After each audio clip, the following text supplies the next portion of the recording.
Hi there everyone, and welcome back to my channel. Also a huge welcome here if you are new. Today's video is another sit down video, which is great because so little energy for me rather than running around trying to film other stuff. But I also think it's a really important video for me to put out there. As you may know if you've watched some of my previous videos, I've recently graduated from Coventry University after taking a psychology undergraduate degree, and I've just started my master's in applied psychology here at Coventry as well. And during my undergraduate degree I was lucky enough to actually receive first class honours in my dissertation module, which, can I just say first of all, is absolutely crazy, and I never expected to get that, so a bit of a proud moment here, big myself up a little bit. I thought I would do a video in which I sort of share my top tips, if you like, into how I actually got that first in my dissertation. So first things first, I have got my notepad because I've made a list of notes that I want to get across, and I really don't want to forget anything because, as I said, I do think it's an important video and I don't want to miss out any vital information. So other than that, I suppose I should just get straight into the video because what you're all here for is to find out how I think I got my first class dissertation. The first thing that I actually want to put across is a little bit of a disclaimer, because I want you to know, if you're a student, that getting a first is obviously amazing and something that everybody would love to do, but it's also not everybody's goal. It was never my goal when I came to uni to get a first, and I didn't finish overall with a first either. I finished with a high 2-1, which was exactly like what I wanted, but I just basically want to say that getting a first isn't the be all and end all. Like, getting a 2-1 or a 2-2 is fine. Like, you just need to pass your degree, okay? Like, you just need to pass, and that's the most important thing. So I just wanted to put that out there before I start. And then the next thing that I sort of wanted to say is that I was so stressed out going into third year because there was so much pressure put onto the dissertation of, oh, you have to produce new research that nobody's ever seen and blah blah blah. But it's really not as bad as you think, so please try and take a few deep breaths if you're like in panic mode at the minute, just like I was, because it's a lot easier than people make out. And I never thought I'd sit here and say that, but it really is. It's okay, you're gonna get through this, it'll be absolutely fine. So have a few deep breaths because I'm gonna tell you what I used to sort of calm me down and just make sure I was prepared and had everything done on time. So the first thing I want to talk about is a little bit about my personal dissertation journey. If you're not a psychology student or similar degree related, then this might not be very useful to you. So if you're not interested in watching this little bit, I'll put a little timestamp somewhere up here or down here that you can skip to for me to move on to the top tips. My personal dissertation, I conducted it on student perceptions of knife crime. That was my exact title. It wasn't something that I initially set out to do, but it was definitely something that I was really interested in, which is eventually why I ended up picking it, because it's a subject that I suppose is in a way quite close like to my heart, but also one that I think needed a bit of work doing on it. So the way in which I did this, I took a qualitative approach, which is basically an approach that doesn't involve numbers because I am terrible at using numbers. And I conducted interviews in which I made my own interview questions. They were semi-structured, in case anyone here knows the terminology. They were semi-structured interviews and I conducted those, and I think I did about 7 or 8. I'm not too sure. I think it's about 7 or 8 because what was recommended was between 5 and 10. So I found a nice middle ground basically. And then once I finished those interviews, I had to transcribe them all word for word, which is very tedious, but once you get your mind to it and you're in the zone, it's not that bad, I suppose. And then I conducted a thematic analysis, and from that thematic analysis, that's how I got my results and my overall themes. So a little bit about my results, just in case anyone's interested. I had a few themes. I think there was like 4 main sections to talk about, and the 2 massive ones that I found was racial bias towards perpetrators and victims of knife crime, and mental health. So a lot of people thought that people who were involved in knife crime, that were either perpetrators or victims, had some sort of mental health problems going on. Obviously both of those things, race and mental health issues, according to the official statistics, are not really related to committing a knife crime. So it was very interesting to see all of like the stereotypes and the stigma surrounding the issue, which is exactly what I wanted to address. So those were the main bulk of my results. As I said, there were a few other themes, but they weren't like as prominent as the other two. Something else which I think is really important to mention is the actual format of our dissertation, as I know this varies between like different unis. The format of mine was actually started with a title page, then a table of contents, then acknowledgements, abstract, introduction, method, results, discussion, references and appendix. I had to double check that then. So there was quite a lot of sections to think about, and obviously that's very daunting when it first gets put out there to you, but it was quite a nice way of separating everything and breaking it up. The acknowledgements section was actually optional, but I did choose to put that into mine. My overall dissertation, I think I finished it with just under 10,000 words. Our word guidance was between 7,000 and 10,000, which I think is pretty standard across most universities for undergraduate degrees. So now you've heard a little bit about mine. If you've got any further questions or you'd like to know more, then please feel free to drop those down below in the comments or message me over on Instagram, because I'd be happy to talk about it with anybody who's interested in a similar topic. So moving on to my top tips, if you like. It's a bit of a random number. I think I've got 9 here, not 10, so that's slightly disappointing, but there's no point in just making one up for the sake of it. So my first top tip is probably one that everybody has, and it's to choose a topic that you're passionate about. As I said, I was passionate about my knife crime topic. It was something that I was really interested in, and I also always find that I tend to get the worst grades on the modules that I enjoy the least. So for example, last year in final year I had a special educational needs module which I didn't enjoy that much, and I actually got 58% on my assignment for that. But I had a criminal behaviour module which I absolutely loved every bit of, and I got 78% in that assignment overall. So there's a big difference on whether you enjoy a topic or not, and that's like reflected in your grades, I think. It is for me anyway. I don't know about anybody else, but for me it's always reflected in my grades that I get the worst grades on the things that I enjoy the least. So picking a topic that you're passionate about for your dissertation is so important, especially because you're going to be spending a lot of time doing it, particularly if you're in a psychology degree or something similar like myself where you conduct your own research. It really is going to be your life for that year, so it is important to do something that you enjoy. My next bit of advice, once you have decided on your topic, is to start early. And I really cannot stress this enough, because I always worked to a deadline which was set out by the uni and also set out by myself, but I had friends who sort of missed deadlines that weren't set in stone, but the uni sort of recommend deadlines for things. So for instance, they recommended that we get our ethics done by December, but this was only recommended.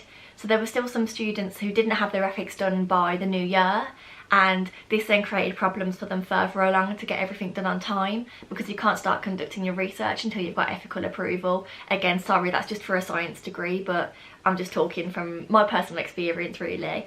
But regardless of whether you're doing a science degree or not, it's still so important to start early. So what I would suggest is most unis encourage students to submit a dissertation proposal either at the end of their second year or at the start of their third year. So in that dissertation proposal, you will have to do some research and have a bit of background knowledge basically thrown in there to explain your idea. And one thing that I really regret not doing is, after completing this proposal, expanding on the research a little bit.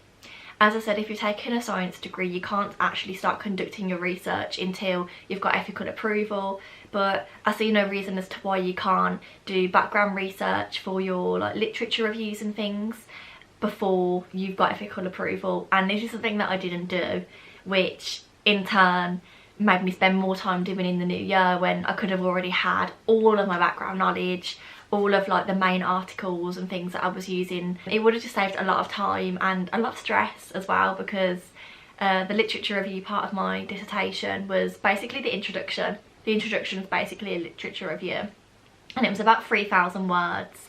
So finding enough research to write 3,000 words for can take quite a lot of time. So definitely start early. Start as early as possible. Whether you're on a science degree or not, just start as early as you can, because you don't want to be stressing about your dissertation like a minute or two before the deadline, especially when these modules are usually worth like double points or credits, whatever your university system gives you, the weighting of each module. That's it. My next tip is also a really important tip.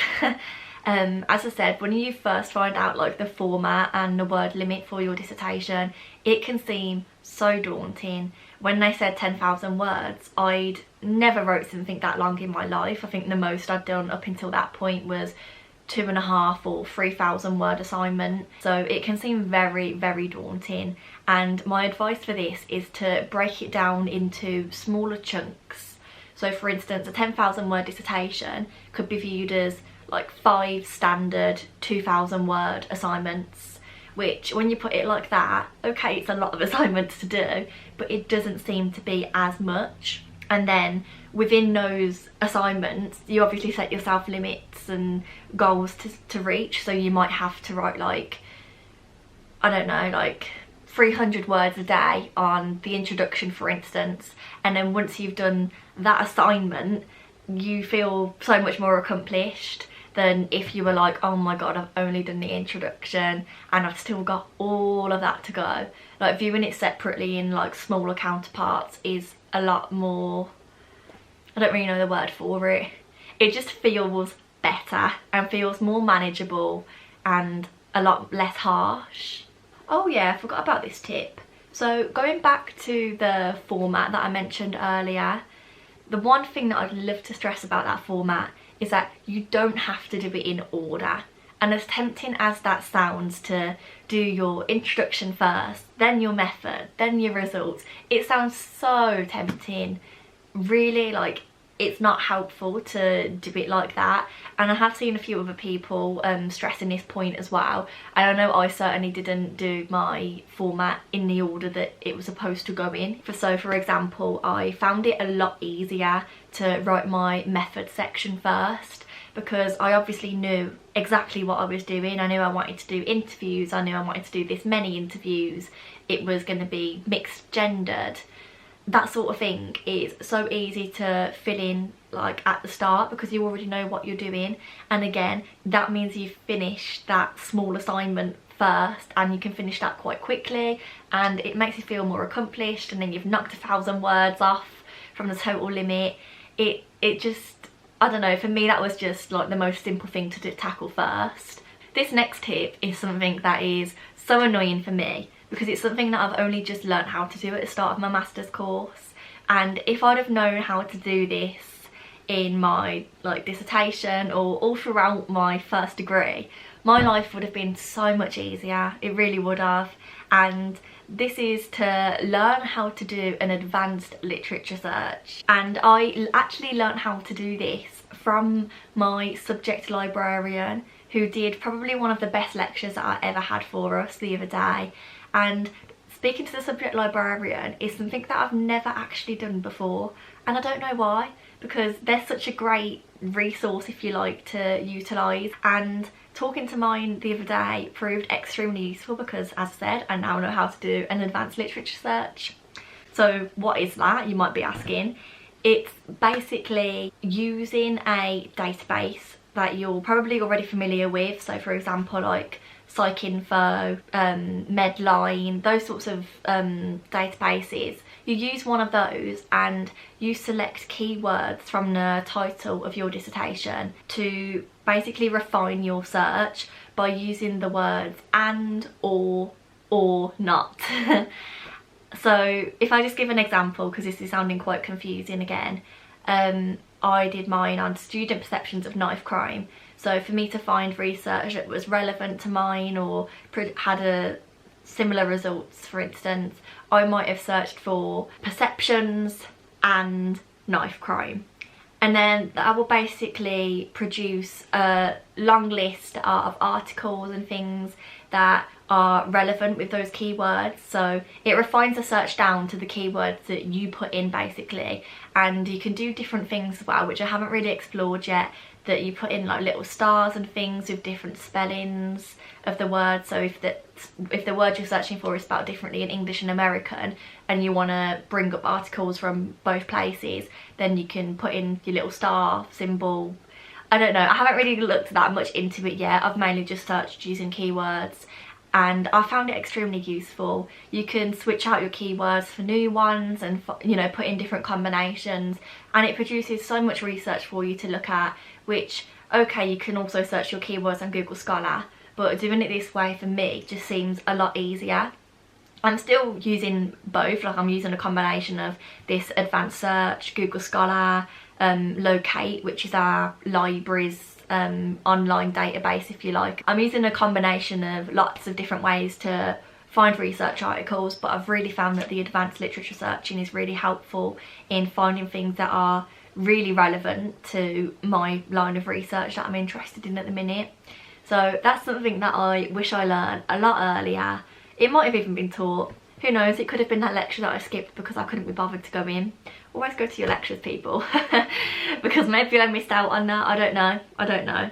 But I wish I'd have learnt that sooner, put it that way. So try and learn how to do that. Speak to your subject librarian or your dissertation supervisor, your module leader, anybody that can assist you in finding out how to do an advanced search, because it might just change up the way you search for research articles and books and bits and pieces that you can use to your advantage. Linking on from that, another way in which I find lots of the articles that I use, or books or any sorts of sources, is once I've found a relevant journal article, I will utilise the reference section that they have made.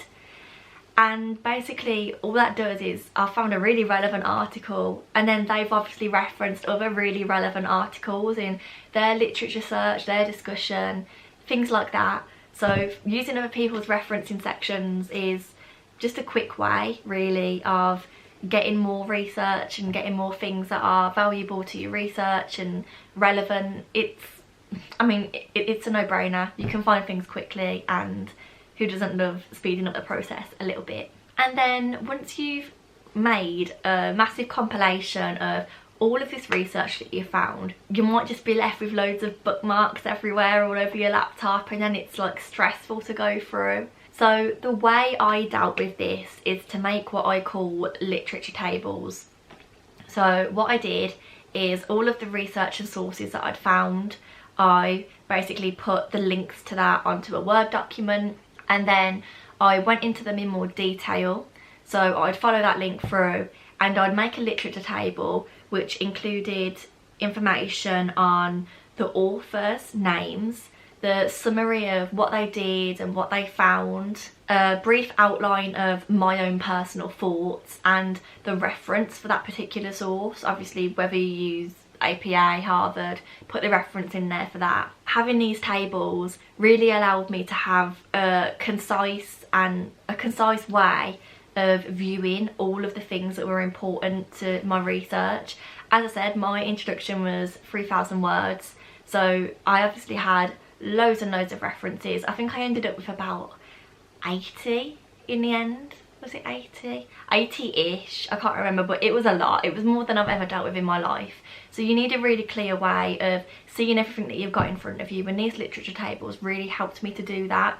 Another thing that I would stress is when you write these literature tables, don't just copy and paste what the authors did and found in their research, like straight out of the article onto your table. Write it in your own words, because I didn't always do this, and it then meant that I couldn't remember what parts I'd written in my own words and what parts were directly copied and pasted. So when it came to actually putting all of these sources into my dissertation, I had to rewrite their findings and things and little bits and pieces that would have just been so much easier to copy and paste over if I'd have wrote them all from like my own brain basically. Those tables were honestly so useful, and if you take any tip from this video other than starting early, please take the literature tables because they really did save my life. It was such an easy way to see what I had, like right there. It was all in one place. I didn't have loads of horrible bookmarks everywhere and tabs open. It was just one Word document, which was absolutely perfect, and all the information was readily available to me whenever I needed it. So if you take any tip from this video, please let it be that one in particular, because it really did save my life having everything laid out so easily like that. And then once you've actually written your dissertation, or even each little section or each assignment that you've made into little chunks, one massively important thing to do is to proofread. Now, don't only proofread this yourself, because you'll have read your dissertation by this point so many times that you can probably quote sections like from the heart, like off by heart. It's so important to get other people to read it for you. Ask someone in your house to read through it. It doesn't have to be anyone that's on the same course, it can be anybody. So for instance, Charlie read through mine. All she's reading it through for is to check for grammatical errors, spelling errors. It could just be the difference of a little comma somewhere, or forgetting to capitalise an author's name, or forgetting to double space your work and format it in the correct way that the uni have told you to. That costs you a grade, essentially. So please make sure that you get other people to read through your dissertation before you submit it. Just get someone to proofread it. I can't stress that enough, I really can't. Get your mum to do it, your granddad to do it, anybody that can just point out little errors like that. And then my last tip, which is probably actually the most important one, it's actually just to look after yourself. Like, as cheesy as it sounds, you are spending a lot of time doing this dissertation. You're going to be spending hours conducting your research, writing it up. There's going to be many tears. There was many tears in mine. There was lots of stress, and the main thing to do, it's just to look after yourself. If you're feeling stressed and you can't figure out your results section, or you can't figure out your significance value or something, do what you need to do to deal with that, whether it's taking a walk, having a bath, talking about it at home with your partner. Just reward yourself with a day off. Like, for God's sake, I didn't do this enough, I really didn't. You should not feel guilty for having a day off and looking after yourself. And you might not even see it as, oh, I'm looking after my mental health by going on a walk in the park, or going bowling with my friends, or actually accepting the invite to Spoons for a change. Don't feel guilty for it. And if you don't see it as a mental health day, then don't see it as that. But it's so important to take breaks, to look after yourself, acknowledge when you're getting stressed and do something about it. Ultimately, if you're really stressed and taking a walk and things isn't helping, every single university has a support service for mental health services and things. Reach out to them if you need to, that's what they're there for. But just do whatever you need to do to look after yourself, because third and final year, it's a tough time, I can't lie. As I did say at the start of the video, it was easier than you thought, and it definitely is, but that's not to say that it goes without stress. It's a stressful time, and you're putting your heart and your soul into this piece of work, and it can get on top of you sometimes. So do what you need to do to look after yourself, and I'd say that that's the most important thing that I've shared in this video, and it's also the final tip, really. If you've got any other things in your head that you think I've missed out, any tips, anything that you did in your dissertation or you're currently doing that you think is really useful and working out well for you, again, please leave that down below in the comments, and let's help people out. If someone's watching this that is about to start their dissertation, going through it, or doing another one like myself, leave your little tips down below, because we can all help each other out. That would be so nice and super cute. And yeah, other than that, if you are a student watching this in your final year, or you're about to be one, then enjoy it. It's probably one of the pieces of work that you're going to be proudest of, regardless of how rocky the journey is to get there. So just enjoy yourself and enjoy your final year. Okay, enough of like the cheesy stuff now. That's it. Yeah, I don't think there's really anything else for me to cover here. If you made it to the end, again, congratulations, because I do think this is going to be a long one, and thank you so much for watching. If you enjoyed it and you'd like to see more uni content like this, then please like, comment and subscribe down below, because there's more coming your way for sure. I'm a master's student now, there's more to come, more stress, more tears. Join me on the journey, I'd love it, I'd be so grateful, it would mean the world to me. And yeah, other than that, have a lovely day, and I will see you all soon in the next video. Bye.